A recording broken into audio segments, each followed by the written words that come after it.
Stranski produkt e-sportsa je bil v bistvu tudi nekako društvo League of Legends Slovenija, LOL Slovenija. In v bistvu, kaj je bil glaven point League of Legends Slovenije? Jaz se spomnim, da ste imeli, mislim, da 2012 celo na enem našem dogodku Makon predstavitev in takrat ste omenili, naša glavna dejavnost je v bistvu ozaveščanje o MOBI, o League of Legendsu, skušamo približati v bistvu igro vsej populaciji, nekako tudi normijem. In pa skušamo v bistvu tudi tiste, ki so že spoznani z MOBO, nekako še onboardati v nekem coachingu. Lahko mogoče malo več Forki poveš, kakšna je bila tvoja vloga? Torej, 2012 v bistvu e-šport v Sloveniji še ni obstajal, pač to je bilo igranje igrc. Začel se je vse pred poletjem 2012, ko LOL Slovenija že pred mano obstajal, nekdo je imel, naredil je Facebook profil in to je bilo to takrat, to je drugi časi. Jaz sem ga kontaktiral, ker nič ni delal, če mi da dostope, da bi pač to prevzel, dal nam je dostope in pa sva šla jaz pa Pero, to je noben ga ni poznal, ki je bil bolj odzadju v sceni, sva šla na Gamescom. In je bilo, gremo na Gamescom in začnimo z vsem. In pa sva tam v bistvu 3 dni skakala od Raje Templuje do Raje Templuje, da so nam devali te skin kode, ker smo pač če to naberemo, bomo lahko pač saj z nečem začeli. In tako pač res pa šla tako s takim kupom in sem tako enih 150 skin kodov. To in pa sva isto hodila posod, dejte nam free goodie, karkoli, tako, da bomo imeli prvi turnir, da bomo lahko nekaj dali, ker takrat ni bilo nobenega budžeta. In pa smo prišli v bistvu, to je bilo konec avgusta, ali tam enkrat je ta Gamescom, smo prišli nazaj.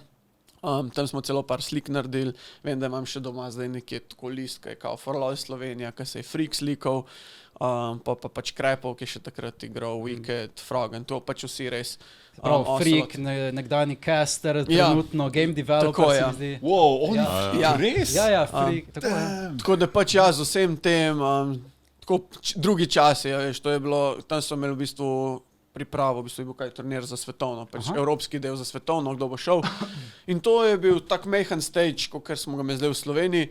In pa so kar pod stageom so pač te professional ljudje sedeli, pač to je bilo takrat normalno. Tako mi smo sedeli pol metra za njim, sem tam sedel in sem tako pač oselota kao in se obrnil. Tako je, in se obrnil in se pač pogovarjal z njim. In ko je videl, da je bil pač Krepov, je bil desno, videl sem se z njim pogovarjal in pa se kar on tako zraven sedel in se je pod konc z nami pogovarjal. Veš, to je bilo čisto normalno takrat. LOL še ni bil tako big, da pa zdaj, če hodijo, rabijo po mojem security. Zdaj že bo rab security, hod Maybe enega dne. Se zunaj čakata 2 varnostnika, veš, tako Rabo bi ga takrat, ko si Matija pravčil. Okay, kaj bi rekel v bistvu, da je bila glavna ambicija za začetek v Sloveniji? No, v bistvu bilo pa tako, jaz sem v bistvu igral že, v bistvu spremljal sem od bete, ki je bilo že v Ameriki, sem jaz to spremljal, ker sem imel Cimra v dijaškem domu, ki je v bistvu on je začel igrati, se mi zdi tako 14 dni potem, ki je bila beta v Ameriki. On se je prijavil in je igral v Ameriki in on mi je to pokazal. Igral sem tako parkrat pri njem, ampak sem bolj začel gledati. To so bili še časi On3 TV-ja. To je pred Twitchom vse. In jaz sem takrat začel gledati in tako, ki je prišlo to v Evropo, smo pač začeli igrati z njim. In pol meni je bilo v bistvu bolj zabavno na turnirje hoditi in pa sem videl v Sloveniji tega ni. Dajmo začeti s tem v Sloveniji. No. In pa je bilo, pa so s tem Perotom usedla in so bilo okej. Dajmo narediti nek plan, kaj rabimo in bilo je, rabimo nekaj ljudem dati, da bojo pač, nekaj mož dati, da bojo ljudje prišli.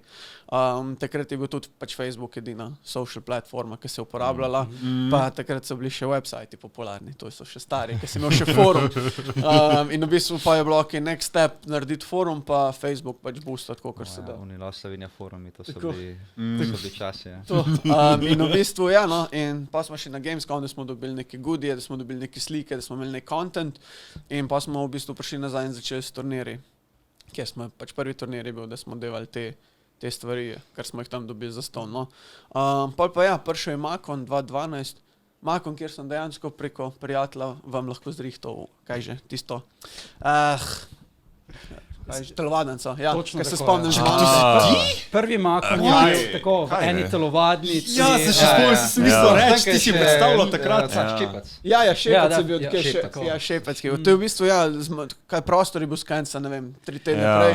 En mesec prej mi smo imeli plan že nekaj časa, da bomo pač v enem prostoru in potem en mesec pred dejanskim začetkom je preprosto se padlo v vodo in potem pa smo res šolca.